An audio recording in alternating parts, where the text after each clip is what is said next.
Imagine if tomorrow morning the government announced that every dollar bill in your wallet was worthless. Not because of hyperinflation or economic collapse, but because they were going to melt down every single piece of currency in the country and start over. Sound impossible?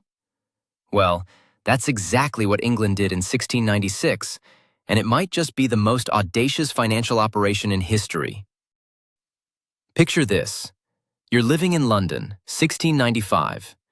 You reach into your pocket to buy bread, and the silver coins you pull out are barely recognizable. Their edges have been clipped so many times they look like misshapen metal fragments. Some are obvious counterfeits. Others are genuine, but so worn down they're worth a fraction of their original silver content. This wasn't just an inconvenience. It was an economic catastrophe waiting to happen. England's money was literally disappearing piece by piece, and the entire kingdom was running on financial fumes. What happened next would involve one of history's greatest minds, Isaac Newton, trading his telescope for a magnifying glass to hunt down counterfeiters like a 17th-century detective. It would require the construction of new mints across the countryside, innovative technology that could produce coins faster than ever before, and a logistical operation so massive it made moving armies look simple. This is the story of how England saved its economy by destroying its money, and why the principles they established still govern how we think about currency today. Let me take you back to a time when money was literally worth its weight in silver, and show you how a crisis that nearly destroyed a kingdom became the foundation of modern monetary policy. To understand why England was willing to melt down its entire money supply, you need to understand just how bad things had gotten. In the 1690s, English currency wasn't printed paper. It was hammered silver coins whose value came directly from the precious metal they contained. But here's the problem. If a coin is worth its weight in silver, what happens when you can secretly shave off pieces of that silver? Coin clipping had become the crime of choice across England. People would take silver coins and carefully trim around the edges with scissors or knives, collecting the silver shavings while passing on the lighter coins. Do this to enough coins, and you've got yourself a tidy pile of silver to sell, while the coins still looked legitimate enough to spend. The practice was so widespread that by 1695, silver coins circulating in London contained on average only half their official silver content. But clipping was just the beginning. Counterfeiting had reached industrial levels, with sophisticated operations producing fake coins that were difficult to distinguish from real ones. Some counterfeiters were so skilled they could produce coins that contained almost as much silver as the originals. They just kept the profits from cutting out the official mint. The economic implications were staggering. Merchants started weighing coins rather than counting them, which slowed commerce to a crawl. International trade suffered because foreign merchants refused to accept English silver at face value. The government's own credibility was at stake. King William III faced a choice: continue living with a degraded currency that was slowly strangling England's economy, or take the radical step of starting over completely. The decision to pursue what became known as the Great Recoinage was born from desperation, but it would require precision and innovation on an unprecedented scale. Enter Isaac Newton, though not yet in the starring role you might expect. In 1696, Newton was appointed Warden of the Royal Mint. The role traditionally involved minimal actual work. Previous wardens had treated it as a part-time job that paid well and required little effort. Newton had other plans.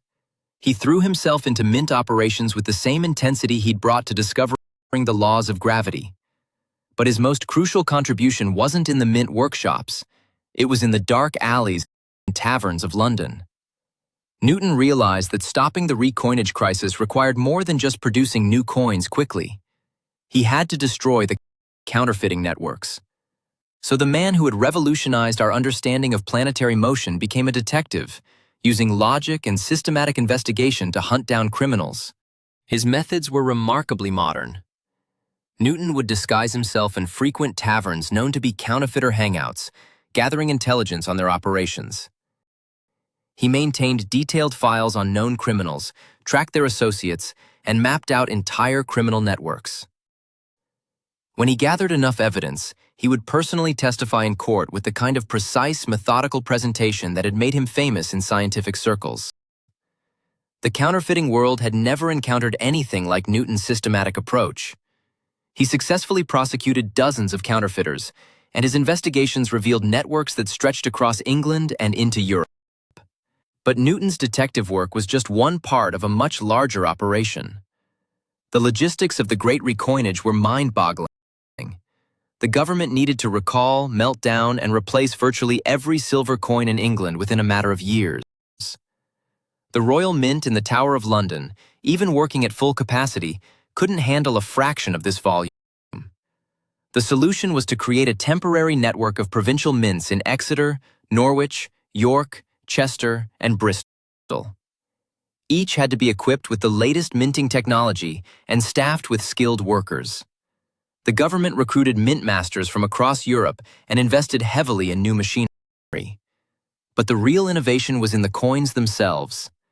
The new silver coins featured milled edges with lettering, making them virtually impossible to clip without obvious damage. The Latin inscription Decus et Tutamen, meaning an ornament and a safeguard, was both a security feature and a statement of intent. These coins were designed to protect themselves. The economic disruption during the recoinage period was severe and entirely predictable. Old coins were called in and melted down faster than new coins could be produced, creating an acute shortage of circulating currency. Trade slowed dramatically, and England experienced what we would now recognize as a deflationary recession. Markets that had operated smoothly for generations suddenly struggled to function. Merchants couldn't make change, workers couldn't be paid, and basic commercial transactions became complicated negotiations about what constituted acceptable payment. Some regions temporarily returned to barter systems that hadn't been widely used in centuries. The government tried to ease the transition by allowing old coins to continue circulating at reduced values. But this created its own problems. Now, the same transaction might involve multiple types of currency with different exchange rates, making even simple purchases mathematically complex. Yet, despite the short-term pain, public support for the recoinage remained surprisingly strong. People understood that the old system was unsustainable, and they could see the quality difference in the new coins. The government's willingness to absorb the silver loss from clipped coins helped maintain confidence in the process. The completion of the Great Recoinage in 1698 marked more than just the successful replacement of England's currency. It established principles about monetary policy that remain relevant today. The government had demonstrated that maintaining public confidence in currency was worth enormous short-term costs, and that half measures in monetary reform often create more problems than they solve. The success also validated several innovations that became standard practice. The idea that coins should contain security features making counterfeiting difficult became universal. The principle that monetary reforms require careful coordination between production capacity and economic disruption influenced central banking for centuries. Perhaps most importantly, the recoinage established the precedent that governments had both the responsibility and the authority to take dramatic action to preserve monetary integrity. This principle would be tested repeatedly through subsequent financial crises, from the adoption of the gold standard to the abandonment of precious metal backing entirely. Newton's role in the recoinage made him something of a celebrity beyond scientific circles. His success at combining systematic investigation with practical problem-solving demonstrated that scientific methods could be applied to economic and social challenges. When he was later promoted to Master of the Royal Mint, it was based on proven administrative competence, not just intellectual reputation. The counterfeiting networks Newton dismantled took decades to rebuild, and many never recovered their former scale of operations. His prosecution sent a clear message that currency crime would be met with sophisticated, relentless investigation, a deterrent effect that lasted long after the recoinage was complete. But perhaps the most remarkable aspect of the Great Recoinage was how it demonstrated the delicate relationship between currency and public trust.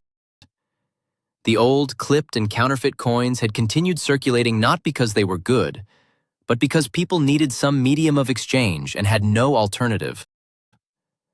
Once the government provided that alternative and demonstrated its commitment to maintaining quality, the transition happened remarkably smoothly. Today, when most currency exists as electronic records rather than physical objects, the lessons of the Great Recoinage remain surprisingly relevant. We still grapple with questions about how much economic disruption is acceptable to preserve monetary integrity. We still debate the balance between innovation in currency design and maintaining public confidence in familiar systems. Central banks around the world still reference the precedents established during the Recoinage when implementing major monetary reforms. The principle that half measures often create more problems than comprehensive action continues to influence policy decisions. The recognition that public communication and confidence building are as important as technical implementation shapes how modern governments approach currency changes. The Great Recoinage succeeded because it combined technological innovation, systematic enforcement, and clear communication about long-term benefits. Isaac Newton's dual role as both technical administrator and criminal investigator exemplified the multifaceted approach required for successful monetary reform. Looking back, it's remarkable that a plan requiring the complete replacement of a nation's currency could be implemented successfully with 17th-century technology and communication systems. The operation required unprecedented coordination between multiple mints, careful timing of coin withdrawal and replacement, and maintenance of public confidence throughout a process that caused significant short-term hardship. The success established England as a leader in monetary innovation and contributed to London's emergence as a global financial center. International confidence in English currency, rebuilt through the Recoinage, facilitated trade relationships that supported England's economic expansion for generations. But perhaps the most enduring legacy is the demonstration that even the most fundamental economic institutions can be reformed when the need is clear and the execution is competent.